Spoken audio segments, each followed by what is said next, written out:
guys, there's something wrong with them mentally. And the reason I'm talking about it is because Fredo was back in the goddamn news. He posted this shit on Twitter the other day. SSH NYC takeover. They took it over, guys. Yes, sir. Yes, sir. Hey, real king shit. Real king shit. Real king shit. Yeah.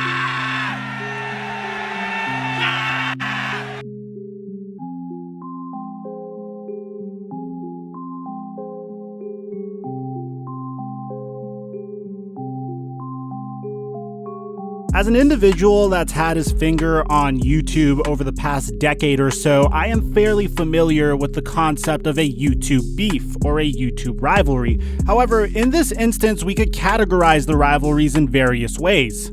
The first rivalry that I am most privy of is the one that is clearly fake or is being done just to boost both channels and help them reach brand new heights. Doing so creates a funnel from one channel to another in order to inevitably help each brand grow. Usually these types of rivalries do whatever they can to boost their rival up in a way where you don't completely lose respect for one side or the other, and inevitably does end up helping both channels once the rivalry is done. And that's the reason why these rivalries tend to be fake. An example of said rivalry would probably be the Rice Gum KSI rivalry or the KSI Sidemen rivalry, a rivalry that resulted in a bunch of diss tracks being dropped on one another that ended up getting tons of views that ultimately had members of the Sidemen kind of hint at the benefits of having a fake rivalry or a fake beef with another individual. The way YouTube now works is if you create view loops, if you create this whole story between you where I have to loop from Jake Paul channel to Logan Paul channel to Jake Paul channel to Logan Paul channel, eventually the way the algorithm's going to work is you're going to be suggested together. And you have to follow this story. How it works. Yeah, and you have to follow this story and watch both sides in order for you to actually be interested in it and to follow the story.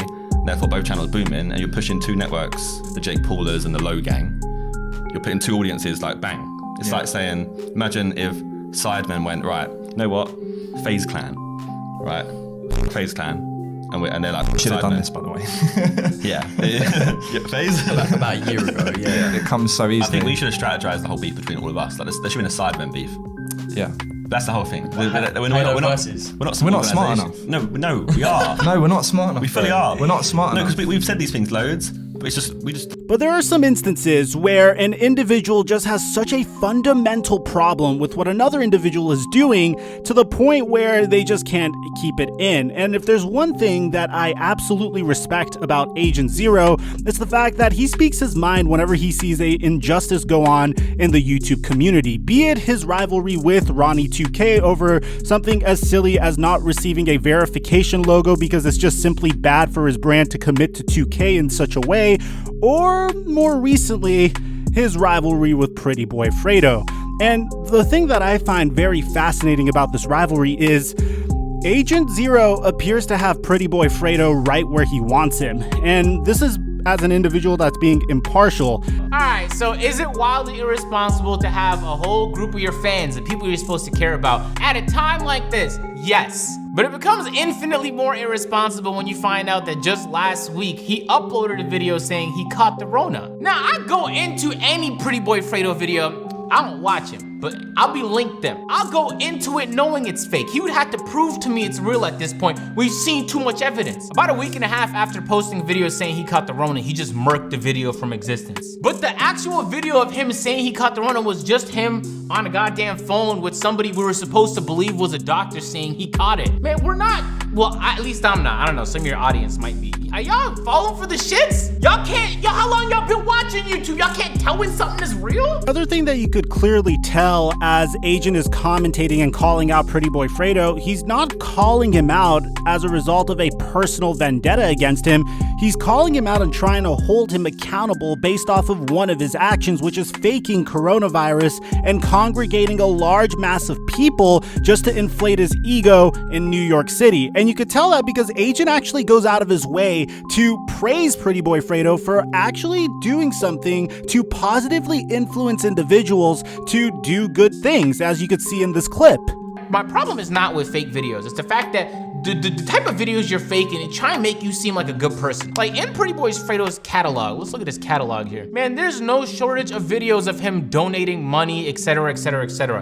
And I talked about this on the podcast too. I think that there's some benefit in that. Even though I know he's only doing it for PR's sake, when he donates in Thanksgiving or whatever the occasion is, he's giving money to homeless people. It's gonna inspire his influenced audience that pull up to these goddamn meetups and take over New York City and shit, inspire them to give too. So I like when he does those types of videos because the net is positive. How many times do you gotta see examples of him just capping out his ass? Like this is not a good person we're talking about here. Anybody that would pretend as if they caught the Rona to get views, a week and a half later delete the video because he wanted to have a meetup in New York City where he was gonna take the fuck over. He took over New York City. That's not a good person we're speaking about. Any person that would fake a predator video and seem like he made himself out to be wow, look what we did for the world. We caught this guy, this actor.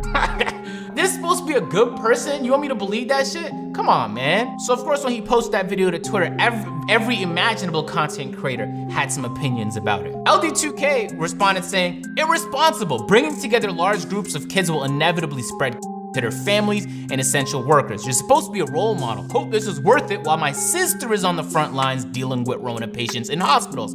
Fuck this. Joe Knows tweeted, dignity greater than clout. Mopi tweeted, great example why Twitter is so toxic. Person with heavy influence on the youth using it for faking Rona. Phone call proof means nothing, and getting large groups of people together irresponsible/dangerous for no reason. Block me, piece of shit. Your rage was heated too, cause I guess he done criticized him in the past and nobody had his back. People just now calling out PrettyboyFredo on his BS? So let me catch you up on everything. And this is typically not the type of content I produce, but this is something that I just couldn't ignore because I am a news channel. I am an NBA news channel. And more recently, we've been doing live streams of NBA 2K. So I figured this is kind of up my alley, and I figured it's a good story just to tell you guys. If this is something you'd like to see more often on this channel, make sure to leave a like, subscribe, and turn on my notifications. And also enter our NBA 2K giveaway on Instagram. But this story all began about 6 days ago, where Agent Zero dropped a video on his second channel, Agent 02, titled, Fredo, no one is buying your apology. In this video, Agent Zero calls out PrettyboyFredo for doing a bunch of strange and very sketchy and borderline maniacal things, such as creating a gigantic meetup in the midst of the coronavirus pandemic. Like, if you saw in the very beginning of the video, you would see an army of SSH Nation, or whatever Fredo calls his followers, gathering together to, I don't know, just convene and hype up and inflate PrettyboyFredo's ego even more. And honestly, based off of the video I saw, that is the only thing that I was able to gather from such an event. And just watching that video in of itself just made me absolutely livid at the fact that that many people were getting together to just hype up PrettyboyFredo's ego. Literally, that was the sole purpose of that meetup. There was no other purpose than to make PrettyboyFredo feel good about himself. And as much heat as PrettyboyFredo caught on Twitter, it didn't seem like many people were calling him out as much as they should have. But the story gets even more interesting. Eventually, PrettyboyFredo continues to do something that completely baffled me. And something you need to know about myself, guys, I am very proud of what I do. I am very proud of being a content creator. This is my full-time job, and it's been my dream to make this my full-time job for the longest reason. But yet, whenever I go out and I introduce myself to somebody, I usually withhold this information about myself. I don't tell people I'm a YouTuber. I don't tell people I'm an influencer.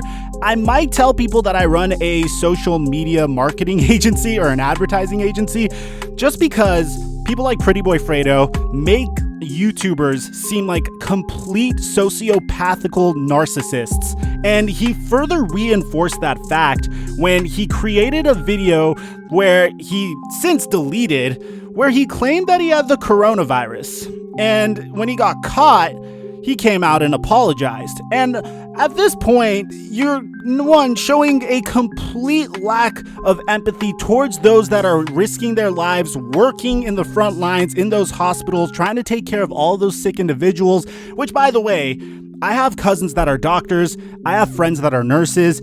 I don't think you understand the toll it takes on an individual mentally to be working in those units, caring for those individuals during the midst of a global pandemic.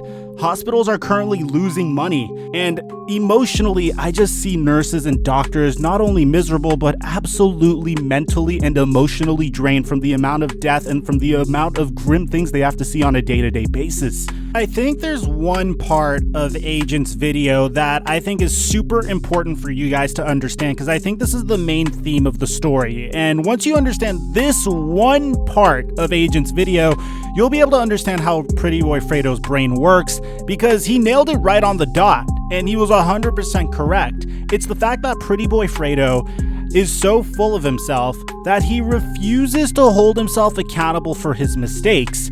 It's not like Agent's coming at PrettyboyFredo trying to say he's this horrific human being. He just doesn't want to admit when he did something wrong. But the most interesting bit of reaction that I seen on Twitter came from Cole the Man. He put out a tweet saying PrettyboyFredo is a joke, and he got blocked for it, which is the next problem I'd like to talk about. PrettyboyFredo's reaction to any kind of criticism, no matter how relevant or what's the word I'm looking for? No matter how accurate the criticism is, he's blocking. It doesn't even have to be nothing negative. It just has to be something that he disagrees with and he doesn't want to see it anymore. He only wants to see things he agrees with. That's a great trait to have as a human, which makes it so interesting because the top comment under the original Twitter post he made was this: "You have so many yes men around you, my guy." And he does. There's no ifs, ands, whats, or buts about it. Man, I got so many people around me that let me know when I do the first fucked up thing, and I do the same thing for them. It could be something simple like, nah, that thumbnail is trash, that title is garbage. I'm not gonna convince you to use a garbage title because you might feel bad about the fact that you drafted up some garbage. Considering this is your full-time job, you should be doing better. Nah, it could be something serious like, it could range from anything. It could be something simple, it could be something serious. When you keep people around you, it's gonna keep you in check. Everyone's the better for it, man. How you think Logan Paul messed up? Man, he was on a roll for 2 years, uploading daily vlogs. You know how hard that is? I tell you right now as a YouTuber, to do what he accomplished over the course of years is so fucking impossible. I can't help but be impressed. But he had a whole bunch of yes men around and nobody that check him. So eventually you end up in Japan doing some dumb shit, man. So when PrettyboyFredo is told he has a bunch of yes men around him, he doesn't sit there and reflect on whether or not that's even the case. He immediately gets to shooting shots. And the shot he shot goes as follows: "Nah, a bunch of niggas getting money. You should too." Fist emoji. Hollywood as fuck. LMAO. When your fans grow up, your channel's gonna die. Oh, that's ruthless. You wrote this 3 times to get a response. You could be doing anything else in the world, but you're here. Priorities. I messed up because he didn't use the correct "you're." That's fine, PrettyboyFredo. I know how to read past your grammatical errors. Priorities, kid. So for Fredo, no matter what is done, no matter what course of actions unfolds, the fact that he's getting money absolves him, of course. Let me tell you about the most pivotal moment in my YouTube career. January 26, 2020. I'm sure if you're a basketball fan, you know the significance of that date.